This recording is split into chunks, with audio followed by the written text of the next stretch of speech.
This is The Weekly Set, the official podcast of TheTotalScreen.com. Episode 191, recorded January 25th, 2019.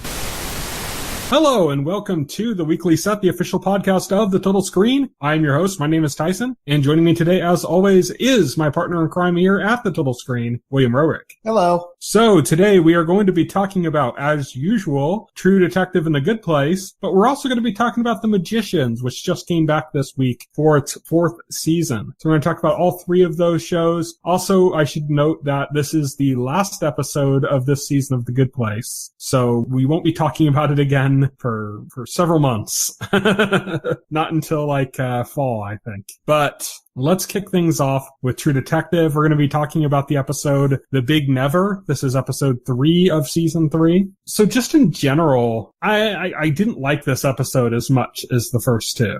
Yeah, I got the same general feeling, but yeah, elaborate.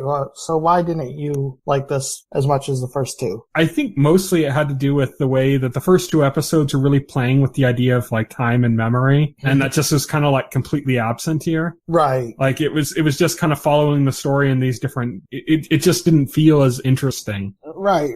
Yeah, you make a good point, because it does jump around a lot between the 3 different time periods, but yeah, it doesn't in a very rudimentary way. Yeah, whereas in the first 2 episodes, it was really kind of avant-garde. Yeah, it was kind of avant-garde. Yeah, exactly, because they were kind of using, Wayne's memory as kind of a framing device to jump around, and they dropped that as a framing device in this episode. Yeah, I'm really hoping that that's something that comes back, because it doesn't quite feel that was what made this season come off to such a good start. As you watch this season, and it was oh, okay, wow, they're doing some interesting stuff here with memory and stuff, and they're really playing into these themes. It's important to note that this episode is the first episode under a new director. The previous, the director of the first 2 episodes, left the series after the second episode, so he is no longer involved. So this may be a side effect of that. That's kind of what I'm hoping it's not. Because if that's the case, that means it's not something that's going to improve. Right. That would be really sad, because this season started off excellent. And this is kind of a big drop off. It's kind of losing a lot of what made it special. I mean, I'm still into the story, at least. Yeah, the story's still interesting. Again, another disappointing aspect is I think Roland West just, it really isn't that interesting. And they focus on him. Yeah, more. they had a lot more focus on him. They also had a lot more in the 90s, in the 1990 timeline in this episode, which is the least interesting of the 3 times. Why do you say that? That's interesting. That it's the least interesting of the 3? Well, the initial time in the 1980s timeline that's when the crimes actually occurs. And everything's kind of fresh, and that's when you're looking at the suspects. So of course that's going to be the most interesting. But it feels to me like something significant happens in 1990. But we're not seeing that yet, so pieces. So I'm thinking it's, to me, I think it's the opposite, because to me, I think it's kind of we know 1980, 1981 or 1980. We know that's not going anywhere. We know that's a dead end. And we know that's also where we're going to see the real suspects. Right. And we know the current timeline. Well, we don't know what's happening in the modern day. We know Wayne is old, and his memory has severely deteriorated. It's also the final timeline, which means that, the actual final resolution we're going to get from the series is going to be in this timeline. Right. That's true. But I think it seems to be there's going to be some significance, some juicy, I think the main mystery, what makes 1990 interesting to me is the mystery of, did the girl survive? Is she still alive? And what's going to happen with that? Are they going to find her? It doesn't seem like they do, but there's no action in it. There isn't really a lot of tension in that time period, like there is in the 80s. Cause in the 80s, it's there's a child killer, right around here somewhere, you know? Like, and there's that kind of feeling of dread from that, of like, there is a dangerous predator right here out in the open at some place. I get what you're saying, but I don't think anything else happens in 1980 too much. I think what happens in 1980, and I could be wrong, is they identify a suspect and they prosecute a suspect for the crimes, but turns out to be somebody totally innocent. And they kind of move on until what happens in 1990 where, that girl's fingerprints turn up in a Walgreens. But the 1980s timeline, like I said, that's where we're going to meet all of the suspects. Right. So there's like that too. So when you're talking about the mystery and putting the pieces together, that's where we're going to get that, is in the 1980s. We're going to get our clues in the 80s. We're going to get our resolution in 2015. In the 1990s, it seems like we're mostly getting family drama. Which, if you remember, True Detective Season 1 had its fair share of family drama aspects too, but it was still the weakest part of the series. I wouldn't say it was the weakest part of the series, because I think it was important for Woody Harrelson's character. Yeah, it was important for his character, but that doesn't mean it was that interesting to watch. Well, it made Woody Harrelson more interesting, Yeah, it contributed to him, but when people look back on True Detective Season 1, none of them really talk about Woody Harrelson's character anyways. They talk about another character. Well, that's a shame, because Woody Harrelson's performance in Season 1 was just as good. I think he managed to make his character just as interesting, even if he wasn't spouting some heavy philosophy like Matthew McConaughey, that's where I'll differ from you. Like, I agree his performance is every bit as good. I disagree that his character is every bit as interesting. As kind of like the straight man. Nobody likes the straight man. Nobody likes. Yeah, but there are other aspects to him, like the fact that he was kind of he was a bit of a loser, he was frustrated with his life and his position in it. So in a lot of ways, you could relate to his character. You can't really relate to Matthew McConaughey's character. No, the straight man is an important part of the recipe.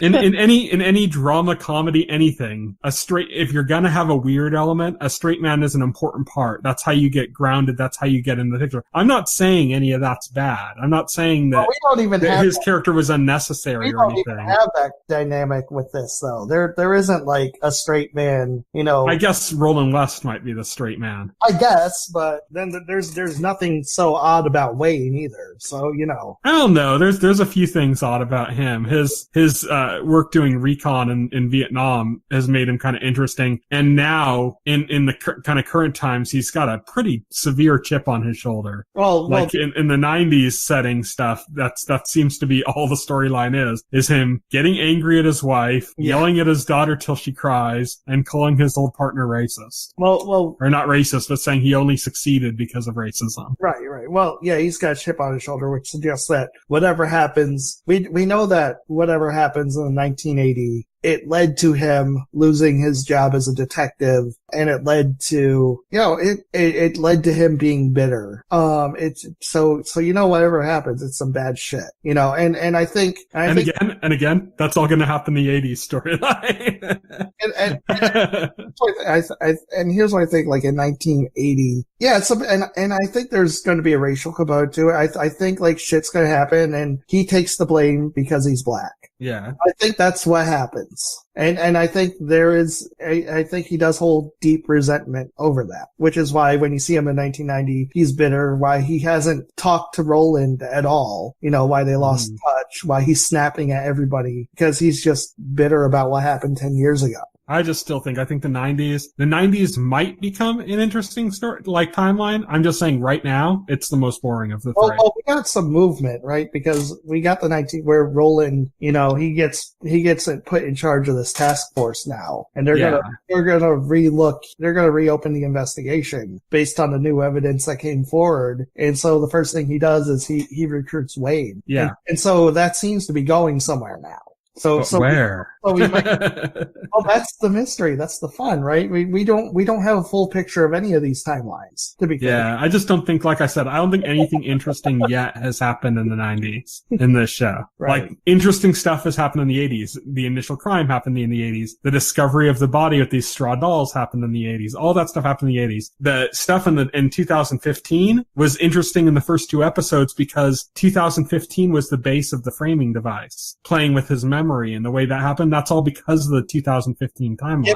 Give it some time is what I say. Give it some time to see where it goes. We'll see. I'm just kind of like, I just feel like it's going to be relegated to the family drama story. But it has to have some significance because, like, we got these 3 timelines, right? It has to have some significance because why would it exist otherwise? And it's not just because of family drama. I don't think they'd add an entire extra timeline just for family drama. That sounds stupid to me.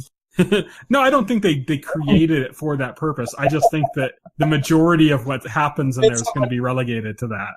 Right. I think some shit's going to happen that's going to become more relevant to the 2015 timeline because these timelines have to feed on each other, right? So yeah, but I mean, then again, in the 2015 timeline, when she's interviewing him, she still has to feed into 1990. 1990 has to feed into 2015. Yeah, but the 2015 timeline, like you brought up, the mystery of the girl still being alive, but there's nothing that's been shown in the 2015 timeline to suggest that there was any resolution on that. Yeah, exactly. Which means that we're not going to probably get resolution on that in the 1990s timeline. We're going to get it in the 2015 timeline. So the first thing you cited as being interesting from the 1990 timeline is something that we're probably only going to get in the 2015 timeline. Here's another thing to consider. We never got confirmation in 2015 timeline that mystery wasn't resolved. True. There is a chance of that. All I'm saying right now is that at this point, nothing really interesting has happened in that timeline. It's also interesting because when it's Wayne is an unreliable narrator, right? Yeah. Because there's potential, of course. Yeah. So yeah, there's potential to go that route with him because his memory They just haven't done that yet. You know what? I didn't bring this up for first episode because I didn't realize it, but somebody actually like looked up like the date they gave, like you know how the first episode Wayne's talking about his memory and he's remembering the night and he's like, oh yeah, it was like the day Steve McQueen died and it was like a full moon. Somebody actually Googled it and found out like it was a new moon on the night Steve McQueen died. And they said, oh yeah, the writers fucked up. The writers fucked that up. And I'm thinking, no, I don't think the writers fucked that up. I think that's intentional. I think that's they deliberately wrote it like that to say like Wayne's memory is fucked up. Could be. Or they could have just fucked up themselves. Or they could have just fucked up. But it works, right? It makes them seem really clever. Yeah. Gonna do a last minute edit on the last episode and address fan criticism. Yeah. Like the last line of the episode is gonna be like, in 2015, Roland talking to Wayne and he's gonna say, you know how you keep telling people it was a full moon? It was actually a new moon, you asshole. And Wayne's gonna say, oh, my memories for shit. And then the credits are gonna roll. Anyways, I just wanted to bring that up because I just thought it was an interesting thing, and we don't know. But so away from the 90s, back to the more interesting time in the 80s. Wayne and Roland end up finding the actual scene of the crime. Biased because that's a decade you were born in. No, I was born in the 70s. Oh, that's right. In the last year of the 70s. You are a dirty Gen Xer. But yeah, in the more interesting timeline, the 80s, Wayne and Roland, they found the crime scene. So they had found the body before. Now they found the crime scene where the boy actually died and had been moved. And it's very close to a person's home that they hadn't interviewed yet. Mm-hmm. But also of note, like near the crime scene, they found some multi-sided dice, which are used in role-playing games like Dungeons and Dragons. Dungeons and Dragons, of course. You don't have to say role-playing games like that because like literally the only one they've referenced so far is Dragons. So yeah. But I'm just saying that's what multi-sided dice are used for. Some toys and some more of those straw dolls. Yes. So it's starting to kind of piece together a little bit more of that. And we talked about before about the theme of satanic panic in True Detective and how they were going to start addressing things like Dungeons and Dragons and how they'd had like kind of brief references to it. Now it's a much stronger reference to it. Yeah, much stronger. It's not just like, oh, there's a book in that one scene. Yeah, now there's a book and there's some dice. It's a little bit more. It's not just like the dice, it's like the dice in relation to the actual crime now. Next episode, they're going to find a map. Yeah. A fantasy map. And then Roland and Wayne are going to have to roll for his stats and decide whether they want to be a knight or a cleric. They're gonna find character sheets. Yeah, they're going to find character sheets. Oh, jeez. But anyway, so they found this stuff, and so they have a new target for interviews. In the 2015 timeline, the documentarian is bringing up details that we haven't really seen addressed. Something about a brown high-end car that's been seen around. Witnesses that weren't interviewed or that were interviewed once and never readdressed because other information came forward.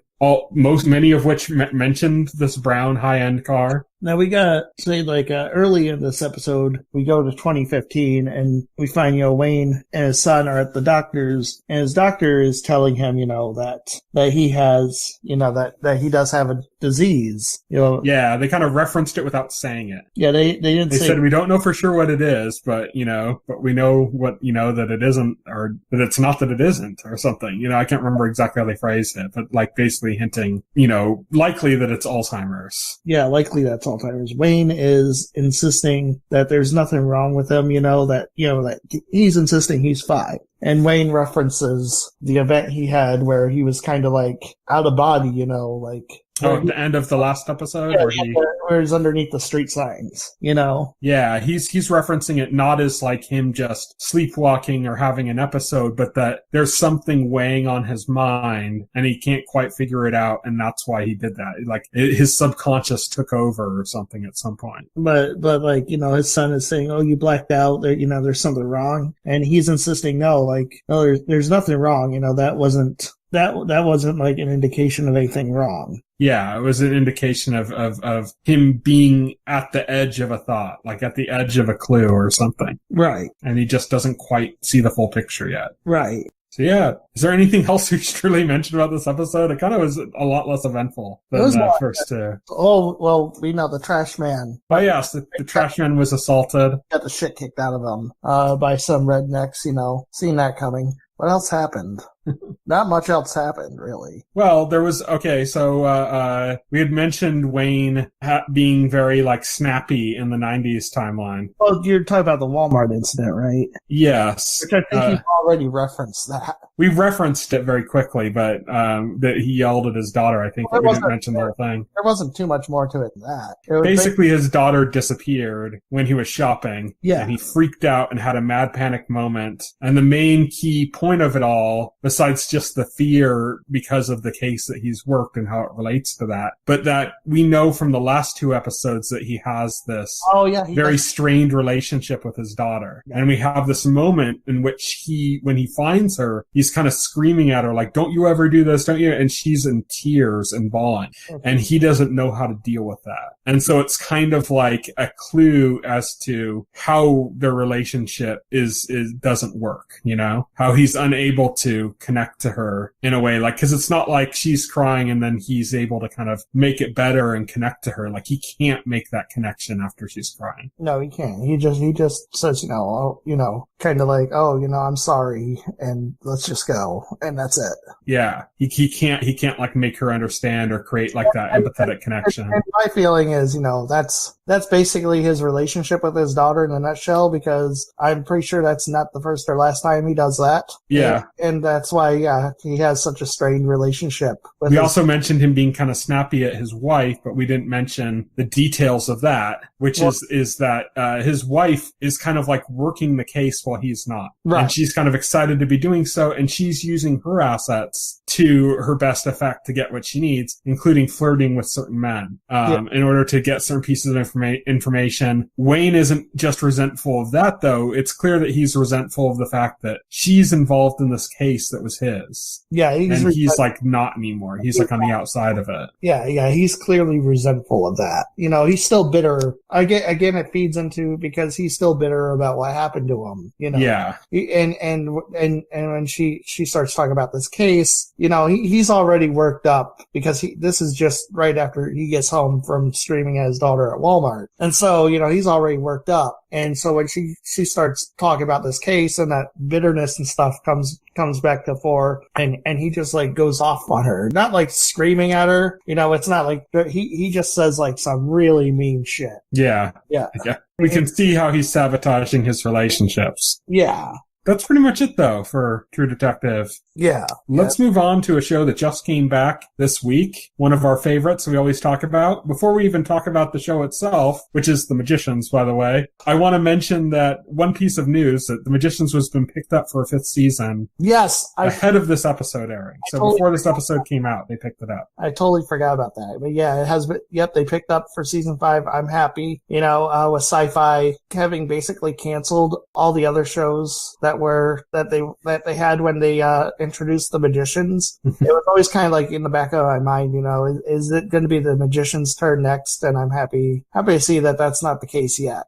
I'm not sure with all the shows, but I believe The Magicians is like, it's a SyFy original, like they own the show. Okay. Whereas like with The Expanse, they didn't own it. They just like it was one of those issues where when they put The Magicians like reruns or whatever, or not reruns, but when they put the past episodes on like Netflix, like SyFy gets a licensing fee for that. When The Expanse would be up on a streaming service, like SyFy got nothing for that. Okay. Because it was a different company that held those rights. I wasn't aware like SyFy owned this, but it's still good to see it be renewed. Yeah. I'm not sure about the other shows that were canceled, like Killjoys and Dark Matter. I don't know about the ownership of those shows. I just know that like pretty much everything that premiered alongside The Magicians is gone now. Yeah.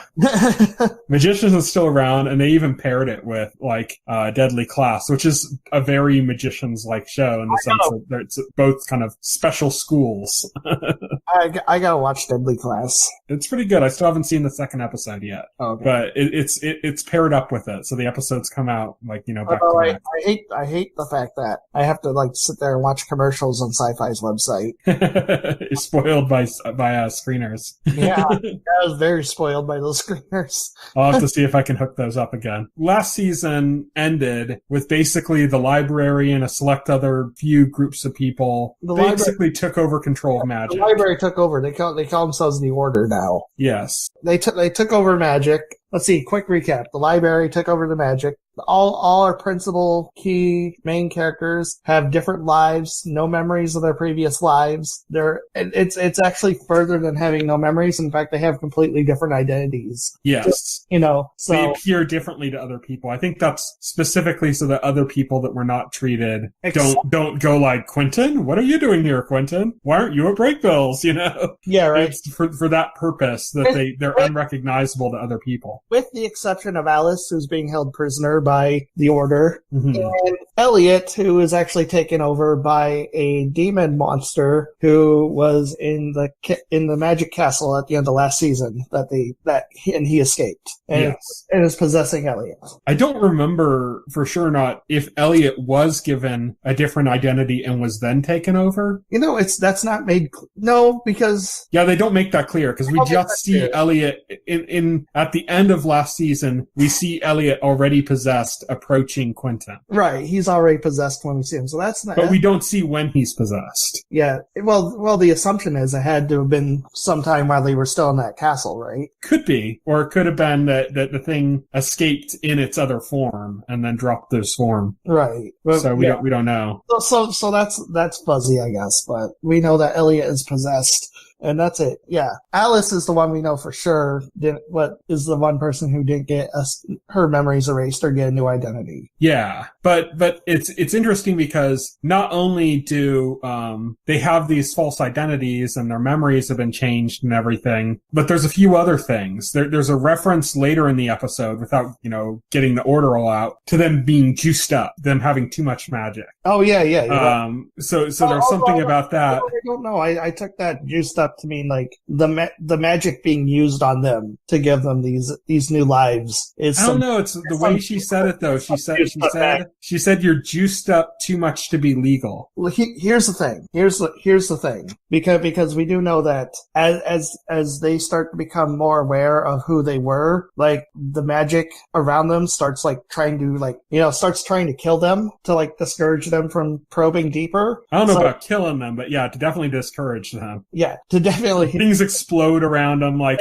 we see Chidi using a computer on several occasions, and the computer just shuts off. Yeah, the computer just shuts off. So that suggests to me that this is like some powerful magic cast to basically keep them in their new identities, because I don't think it's intending to kill him, though. I think it's actually Dean Fogg's magic, because they referenced his spell or something. So that's why I think when she meant like they're juiced, because it's some juiced up magic, because it's not just magic designed to disguise them.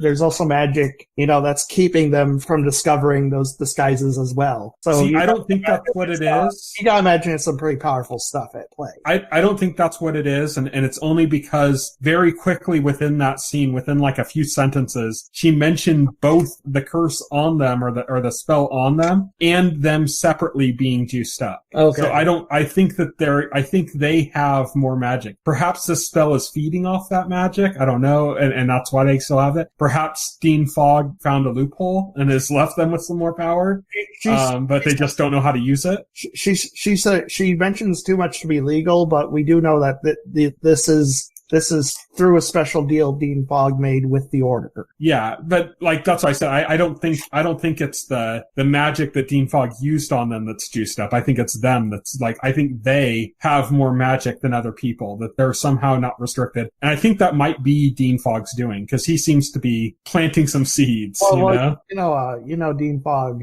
has something up his sleeve. Yeah. I mean, is it a coincidence that Julia and her new identity ends up at Breakbills?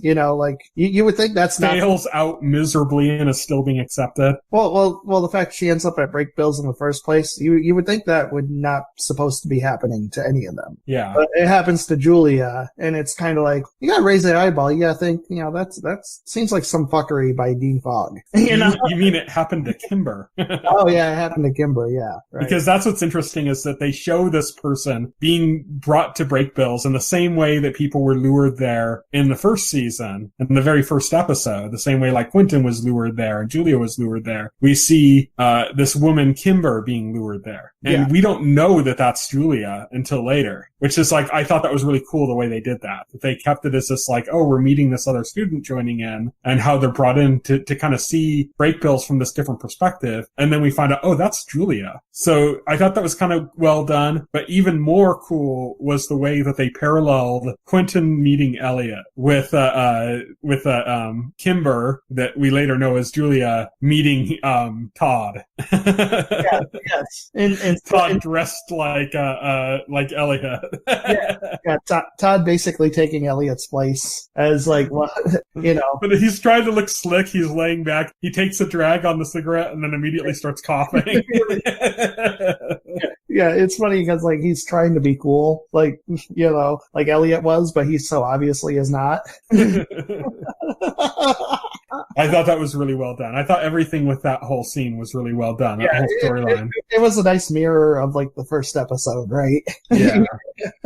Yeah, I thought that was a pretty funny scene. And then that's when they drop the bomb on you when that it's Julia. That's Julia, and then we get the realization that everybody's not just memoryless, but they're also like literally different people. Yeah, we should go back to Alice because you'd mentioned her being held by the library. You didn't mention her new friend in the library. Well, yeah, which I have to say, Will, that you better watch out. Well, it's interesting. You better not cry. Well, that reveal's pretty fun because it's a slow reveal, right? Because we know early in the episode she has a neighbor, and you don't like, you wonder who it is, obviously, because but you don't think like too much about it. And then he starts describing himself and his mission. Like he starts saying, he started out on a mission to find like the one good person in the world, and he references Diogenes, who had a lantern, and he was looking for like the one honest man. And he starts saying, that was his mission, and he couldn't find anybody that was good, that was pure. And so he started focusing on children. Because children are pure. Children are uncorrupted. So he focused on them. And then he says, and he would find a way to reward the good ones. And then the wheels started turning in my head at that point. I'm like, okay. Oh, I see where this is going. Like I said, you better not pout. I'm telling you why. And then like then he says, he's worked with elves. Yeah.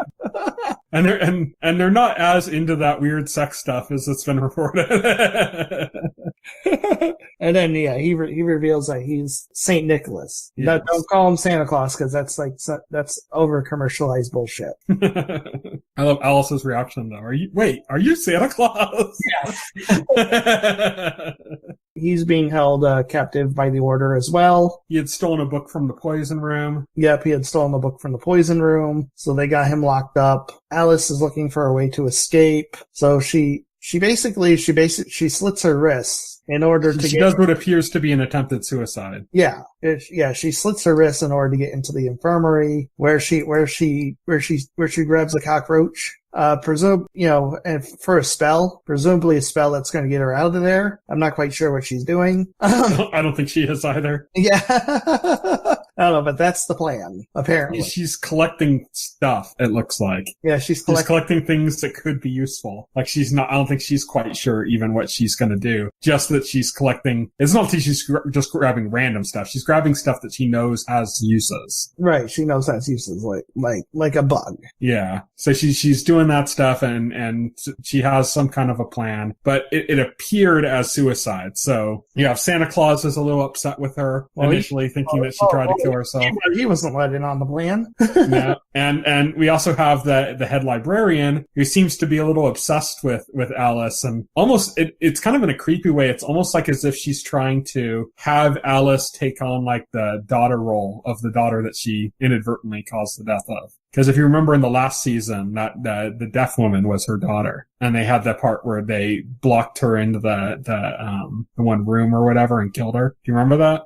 Nope. Do you remember the deaf magician? Yeah, I do. That it was her daughter. Oh, yep. Okay, yep. So it seems almost to me like the way they're presenting it is that she's almost kind of sees Alice as like a surrogate daughter. Like she's like, it's like, oh, you can be a special person that I can guide and nurture in the way that I should have with my daughter, but that didn't work out, So that's kind of the vibe I got from it. I guess you didn't.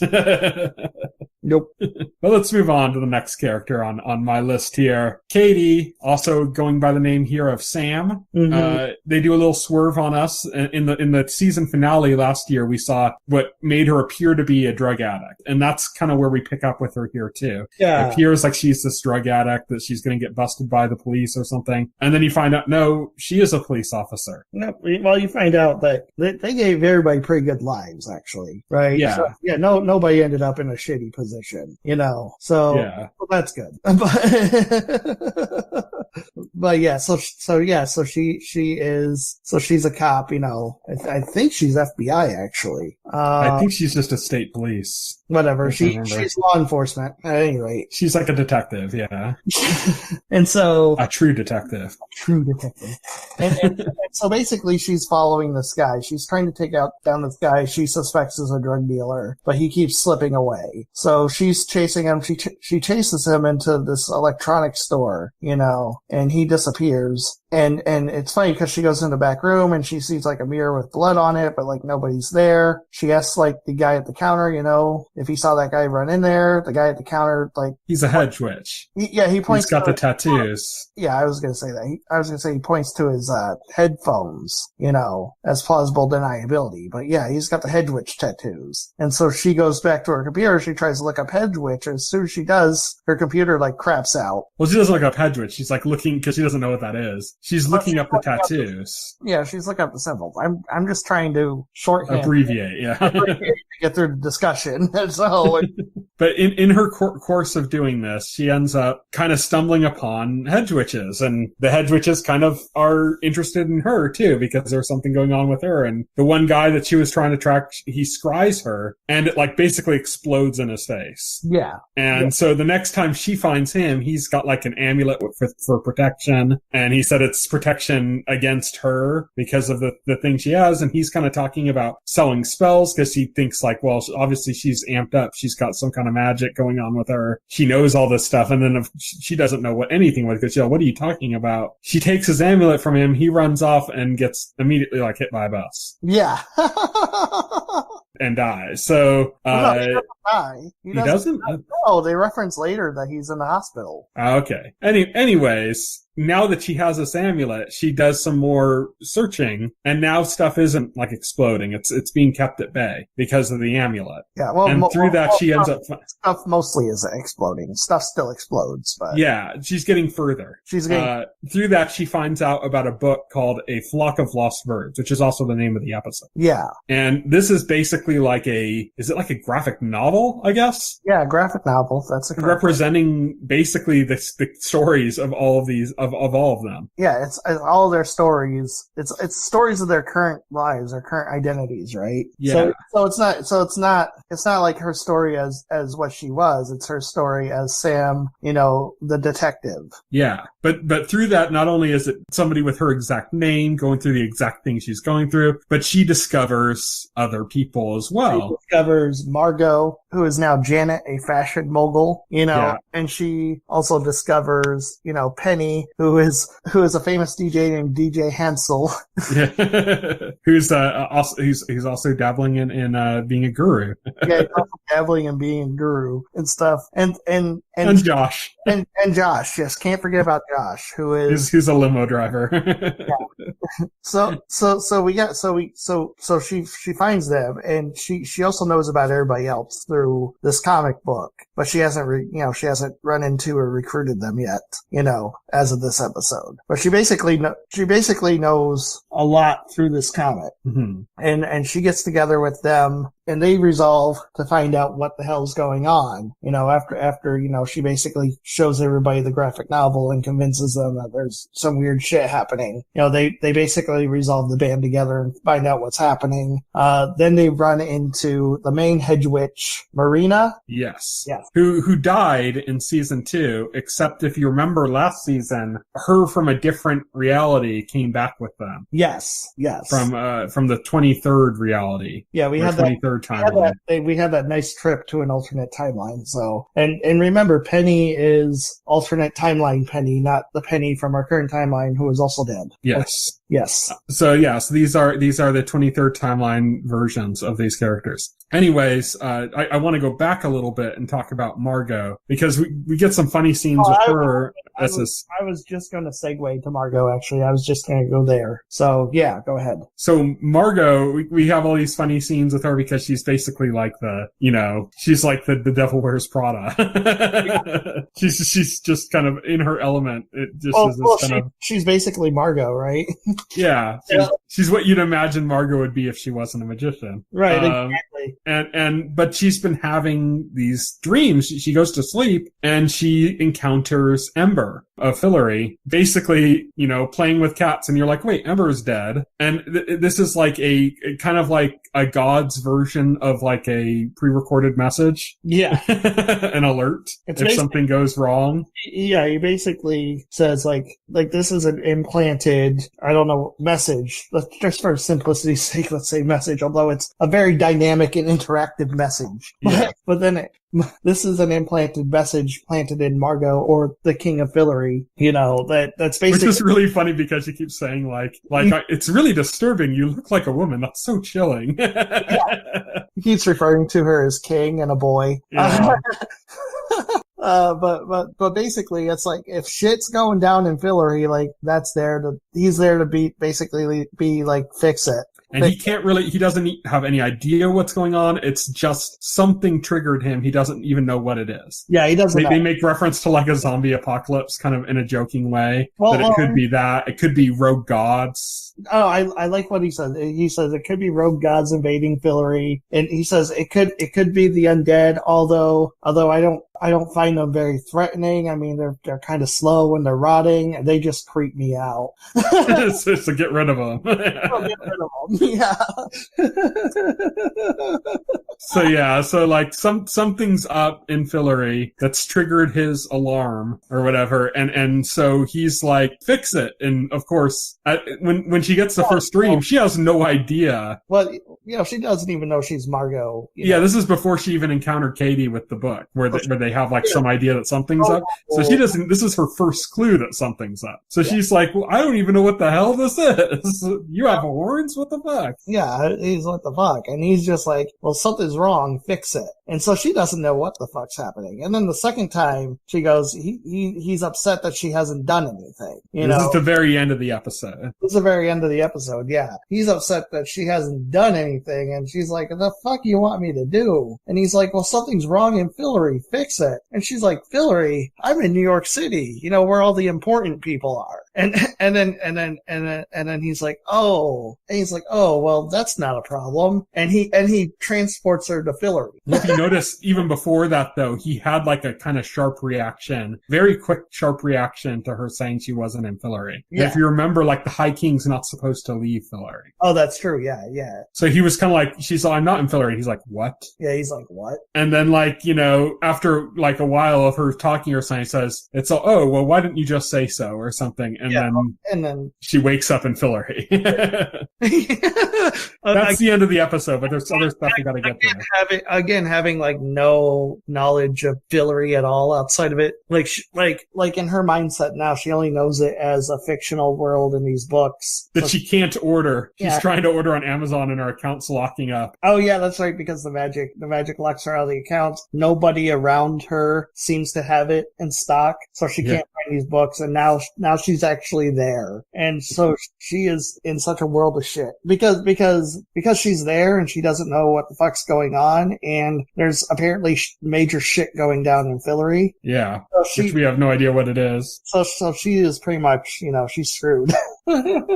We should mention, though, that we sidetracked because her first encounter with Ember happened earlier, but before her last encounter, Marina had taken the group and was trying to figure out what they were. She had taken them through a mirror into like a lush apartment and basically was trying to scry them, but with a bunch of protections in place. Mm-hmm, yeah, like some. We see like kind of like their actual selves and their fake selves kind of blending as she's kind of circling around them, chanting, trying to do the scry on them. Eventually, like a big burst of magic comes out and they all pass out, except Marina, who almost passes out. She kind of like jerks too, but doesn't actually pass out. That's when Margot goes to sleep and has her second encounter with Ember. Yeah, that's when that happens. And then the last thing we have to get to is Elliot and Quentin/Brian. Yeah, I was trying to think of like his alternate name. Yeah, Quentin/Brian, who we saw at the end of last season. The first person Elliot finds, or not Elliot now, he's the monster. The first person monster Elliot finds is Quentin Brian, and he basically, and we see he's basically like holding Quentin hostage, bringing him along as he like murders everybody in his path. There's kind of a funny scene with the ice cream man. Yeah. Where he said, I ordered this with sprinkles, and the guy said, Jimmy's are sprinkles, and Quentin's like, yeah, Jimmy's are, but before Quentin can even say it, he like cuts his throat open. Yeah, he cuts his throat open. And then he just says, oh yeah, Jimmy's are sprinkles. What was funny is that, then he had this conversation with Quentin where he's basically talking about their next stop is going to flay this priest. Yeah, and that not only that though, but he said that like he's going to flay all of Quentin's friends. Yeah. And he's like, I can't really tell you more because, you shouldn't know more because right now you don't know who they are. But if you know who they are, you'll be sad when I slay them in front of you. So he knows full well what's going on with Quentin, probably because he's magical and he can perceive it. Yeah. Probably because he's extremely powerful. He was locked up for a reason. Yeah, he was locked up for a reason. So he can perceive the magic that's going on. But yeah, he basically tells him he's going to kill all his friends, and then he says it's good that you don't know who they are, so you won't be sad when I do it. Yeah. Yeah. And then there's a funny scene where then he holds out his ice cream cone and basically forces Quentin to lick it. Just such an awkward little moment. Yeah, such an awkward little moment. Yeah, so Quentin is like in a very bad position right Yeah. Quentin's basically just in an impotent position. Yeah, he's in a horrible position with no power and no idea what to do, and just has to go along for the ride. Just has to go along for a ride with this monster, just following him around as he murders people until he gets to like his friends, apparently. And that's pretty much it for this episode. Yeah, it's The Magicians. Yeah. It's good. It's fun. It's entertaining. I've actually heard they're going to do another musical episode, which is kind of cool because the last one was pretty good, actually. Yeah. The Under Pressure song at the end was really good. That was really good, yes. So it'll be interesting to kind of see, because they had kind of a framing device for that. They had like a purpose for that. So I wonder how they're going to do that again. But yeah, it'll be interesting to see what they do with the season. And it's exciting to know that there's another season already ordered ahead. So we don't have to have the anxiety of like, oh, it's on a cliffhanger, you know, what's going to happen now? But I wonder how long they're going to keep the show going for, because this next season will be season 5, the one that hasn't even filmed yet, the one that just got picked up. This is based on a book series of 3 books. So I think it's diverged a lot from where the book series was, while still kind of borrowing some elements and stuff. But this isn't like, say, The Walking Dead or something where it's continuing on, or like Game of Thrones where they've had kind of a set things. This is 3 books that are already done and out. The series is done, the book series. And they're approaching 5 seasons. So I wonder how much longer they're going to go. It's also worth noting that I think you had mentioned a show earlier called You, and that you didn't know what the buzz was about that show. Did you know that's actually the same showrunner as The Magicians? I know, but the subject matter is just, I don't know. Yeah. Well, I'm not interested in the show either. But I'm just saying that she has another show she's working on now. Yeah. So that makes me wonder how much longer The Magicians has in its life. You know, that would suck if The Magicians was replaced by this crappy You TV show. I don't think it would be replaced by You, because You's already going and The Magicians is still going. I think the idea is that The Magicians is winding down as this new show is winding up, and that's not necessarily a bad thing. Like, shows need to end, you know, eventually. I don't know if I necessarily feel like I need an end for The Magicians yet, but I don't know how much steam they have left. Like I said, it's based on a book series that ran 3 books, and this is on season 4 right now, going into season 5 next year. So I wonder how much steam it has left. But anyways, I'm excited for it to be around for as long as it is. Right. Who knows, maybe it might take an approach like Supernatural, where it concludes kind of its main storylines and stuff, and then just keeps going anyways, like a giant epilogue. And I actually kind of enjoy Supernatural still, even though it's past, like, a lot of people are like, oh yeah, well, it finished its 5-season story and all this is unnecessary, but it's still fun, you know? And The Magicians has that same potential, that it's a show that could go past its narrative points and then still be fun, still find different ways to be inventive and fun. So yeah, we'll see what ends up happening with that through this season and into next season and everything else there. Speaking of inventive and fun shows, though, we have a season finale to talk about, and this is a show we've been talking about for a while now, The Good Place, and it just had its season finale titled Pandemonium. And so it's time to talk about Pandemonium and the season finale. When the last episode aired, the penultimate of the season ended last time, Michael had just found out that the Bad Place had a pretty heinous plan in place and felt pretty confident that they were going to win. But that they also had this plan in place that was pretty horrific for the people, that involved them feeling betrayed by him as part of the plan. And this kicks up with Michael basically unable to do his job introducing people to the Good Place. So they have these new people that are going to be arriving in the Good Place, this 4 new people for this experiment, and he can't keep his shit together. So I don't know about you, but I kind of pretty much saw what ended up happening. Like, I saw it. I saw it too.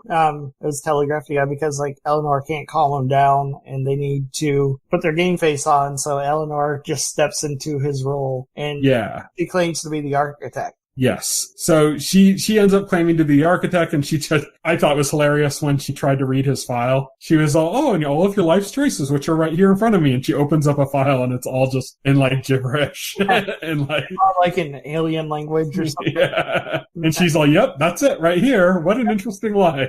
interesting. Yeah. So she has like no idea like anything about this guy other than his name. But she does a good job.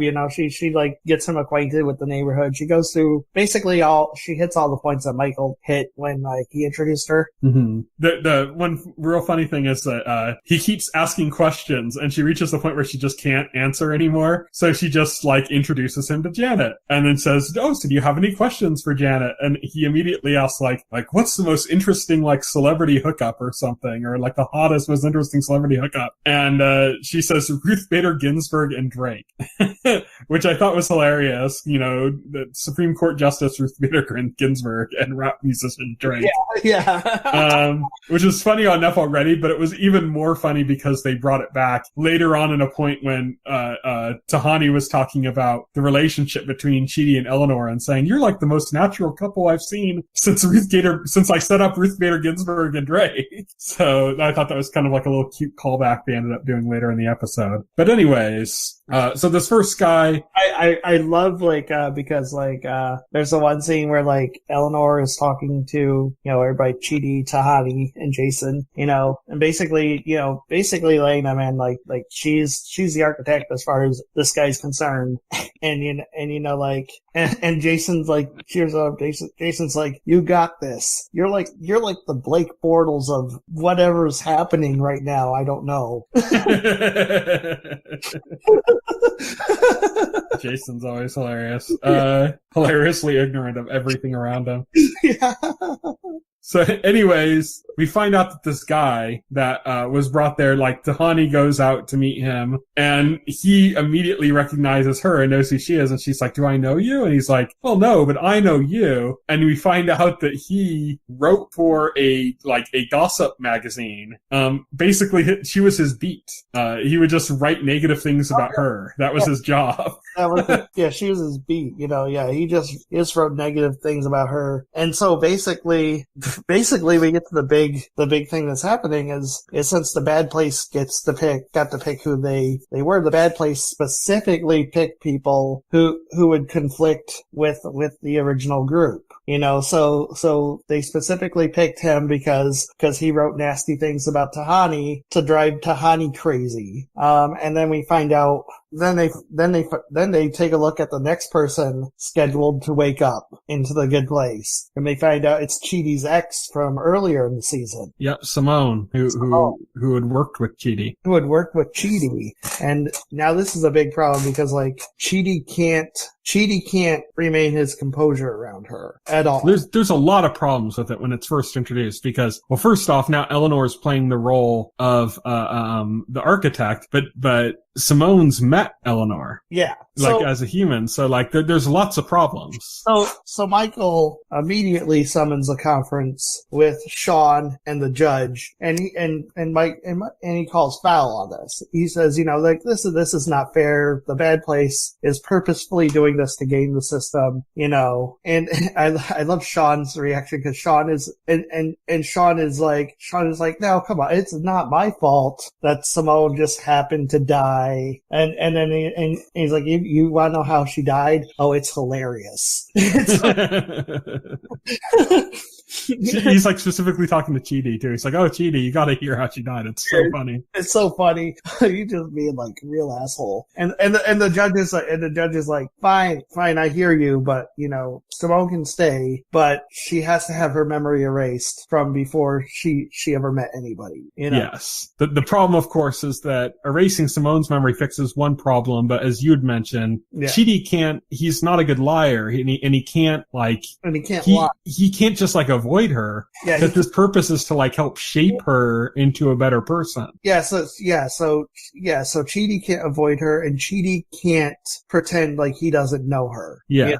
So that's literally impossible for him. So we come to the major point in the episode, and the major dilemma is that Chidi turns the only way to fix this is to erase his memories. And unfortunately, he doesn't have memories of his past time in the afterlife like Eleanor does. Right. He only has his memories from the test point, which is when Michael had saved him when he was supposed to die from that point onward. And almost immediately, Simone had entered his life. So they're erasing his memories to the point where, he died the first time. Yes. So before he met any of them. Yeah. And of course, Eleanor and Chidi had just finally gotten their relationship off, and now it's completely going to be erased. And they can't find another solution around this. It's just his memory's going to have to be erased. Yeah. I love it because Michael comes up, is like, no, we can have a brainstorming session, we can throw pencils in the ceiling. We can order Chinese food, and then it's all these cliches of from movies and stuff. Somebody will say something completely innocuous, and then I'll point at them and go, "That's it." It's the total cliche. This is something that The Good Place is brilliant at, and it has done this before, where it will point to a formula that's cliche that everybody does. It'll elaborate it in such a way that they don't just show the initial part of it, but they break down the entire formula before your eyes, and then they take a different path. Yeah, and then as if to say no, this is cliche. We're not doing this. Yeah, and Chidi basically says that at the end because she just says no, that's not going to work. We just need to accept the fact that we need to erase my memory. The best part here, as far as humor, because it's a comedy, goes is when, of course, this comes down to Jason again. Jason's understanding of Chidi's memory loss, with Chidi and Eleanor suffering the idea that their relationship is going to cease to exist, that he'll no longer even know who she is, and all of their shared experiences will be gone. With all of that in mind, and all of that sadness prevailing, and Tahani being sad and not knowing what to do. And as I said, she mentioned that but you're such a natural couple. I haven't seen somebody since I set up Ruth Bader Ginsburg and Drake, Right. and we get that callback in the humor, but then the best part comes from Jason saying, "So you're not going to remember that time we ate pizza together and hung out?" And Chidi's like, "No." And he's like, "Will you remember when you ordered the pizza?" Yeah, you remember when you ordered the pizza? And she's like, no. He's like, "Will you remember pizza?" Pizza? She's like, yeah, I'm going to remember what pizza is. And Jason's like, "Oh, well, it's not a total loss then." Which I beg to differ, because I think one of the best things that could happen to you is completely forgetting about one of your favorite foods and being able to rediscover it. But anyways. But that's off topic. You have this moment, so yeah, Chidi and Eleanor, they're really sad, everything's going, they're having kind of their last moment in the new faux good place, kind of at the conference area where they were in the first season, in the first, I think, episode or second episode, I don't remember, where Michael basically did a presentation and talked about the whole soulmate system and everything in front of everybody. They have the kind of chairs laid out like this had either just happened or was going to happen. And Chidi and Eleanor were just kind of there with each other, and Michael dropped in and said that he had one last gift for him. There's a great moment too between Eleanor and Janet, where Janet's trying to comfort her. That's after this scene. Oh, okay. I wasn't actually sure where that scene sat. Yeah, we'll get to that because that is important too. But basically, Michael put together a montage of their best moments. Oh yes, this scene, this had me crying. To be honest. It teared me up. You get all these moments, some of them from the show and some of them newly recorded memories that we never saw, Yeah, stuff that we never saw happen. Including a scene that's kind of beautifully shot where he's reading her poetry on a boat in the middle of a lake, or something. It's at the very end. Basically, all the highlights of Eleanor and Chidi's relationship. Yeah, I love the Eleanor, Chidi breaking down these ethical philosophies, and you see Eleanor scratching her head, and then it shows Eleanor breaking down the Kardashians. And you have Chidi, and he's got a People magazine or something, and he's just looking really confused. Yeah. But yeah, you go through all these moments in their lives and in their afterlife, and that Chidi didn't have any of these memories, and Eleanor had re-experienced some of them. But it's kind of like a last time for them to kind of have these moments to share them together, and it kind of ends with Eleanor's kind of in tears and she's struggling with it, and they kind of say their goodbyes, and it's really sad. Then we get to the scene you were talking about, which is Eleanor is now in her office, and she's about to receive Chidi to introduce introduce him to the good place as if he's one of the four people, but he's like a separate person besides them. So she's going to bring him into the fold. She's at that moment, and Janet comes in, and they have like this nice like little heart to heart that's basically, Eleanor's like, well, what's the point of everything? Give me the breakdown. Give me the math. How does this work? What's the point of this? Like, why is everything so devastating? Why does it have to be like this? And we can't understand like love. And basically what Janet is saying to her is that, when she replies, is that if love was something that was like calculatable, if it was something that was like reliable and that you could predict easily, then it wouldn't be special at all. Like there wouldn't be any reason to cherish it. And so it's like, yeah, it's a really like good heart to heart moment that puts Eleanor at a little bit at peace, because she was kind of at her wit's end at that point. Right, exactly. Yeah, and the episode ends with Eleanor introducing herself to Chidi, and he's about to be, brought up to speed about the good place. Yep. As like a new resident in the community. New resident, yep. So that's where the episode ends. It ends on kind of a bittersweet note, because it's bitter because Chidi's lost his memories, but it's also like, there's also an element of hope, because there's a hopeful element that, Chidi can form that relationship with Eleanor again organically. Yes. And that's kind of where it's leaving us for the season. So next season, it's kind of interesting because when this last episode, when the penultimate aired, of the season, we got we were like, oh, this is what they're going to do with season 4. Now we know they're going to do this, like this test market of the good place. But then it was kind of like, but why are they giving it to us in the penultimate? We still have another episode. Like, so are they just going to introduce all these characters to us and then we like get it in the next season? But the twist we got is the fact that Chidi had to have his memories wiped, and that people are taking on different roles, with Eleanor kind of taking on the role of the architect. So yeah, it's kind of interesting perspective on going into what season 4 is going to be about, because we had an idea at the penultimate of what season 4 is going to be about, and now it just got turned on its head. Right. So that's the good place. We'll get back to that when it comes back for its 4th season, which I said I think is going to be around fall. We'll see. So until then, here's what's coming up in the week ahead. We're recording this on Friday night, January 25th, 2019. And today, Unbreakable Kimmy Schmidt came back to Netflix for its final episodes. So those are out if you're into Unbreakable Kimmy Schmidt, and we've covered it on this podcast and on this website a few times. It's final episodes for this whole series. So check those out. Kingdom is coming to Netflix. It's kind of like a high budget, like zombie meets like martial arts epic from Korea. It's getting a lot of attention, so it's kind of interesting. It'd be interesting to hear, beyond what critics are saying, if you get like a lot of audience reaction to this. Black Earth Rising comes to Netflix. Club de Cuervos comes back to Netflix.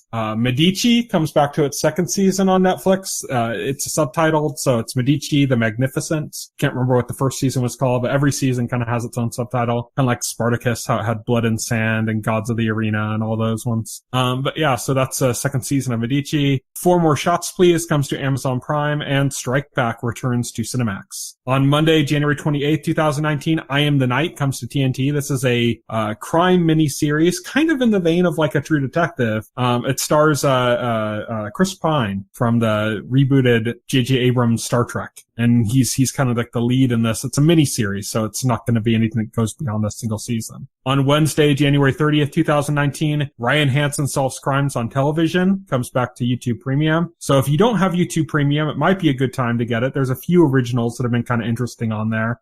We'd mentioned before, we talked a little bit about Wayne. I finished that series now. It's actually really good. Ryan Hansen Solves Crimes on Television was the first original that I was interested in even remotely on YouTube Premium. It's not a great show, but it's entertaining. It's an okay show, but that's there. Wayne is there. There's some other shows up on there that are kind of worth watching. And if you haven't seen Cobra Kai, that's of course kind of the main reason to get YouTube Premium. Yeah. I think a lot of people might just be waiting for the 2nd season to resubscribe of Cobra Kai. Probably.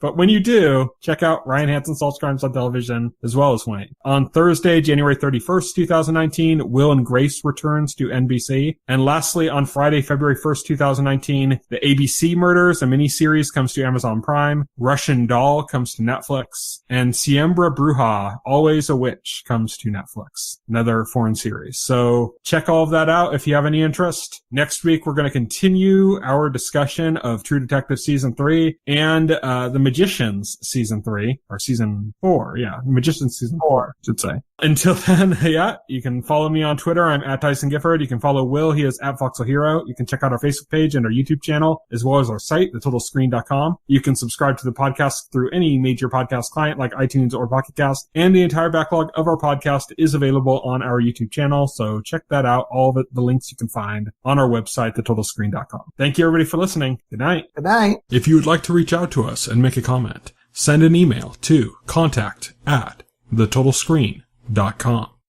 Stay tuned to The Total Screen for the very best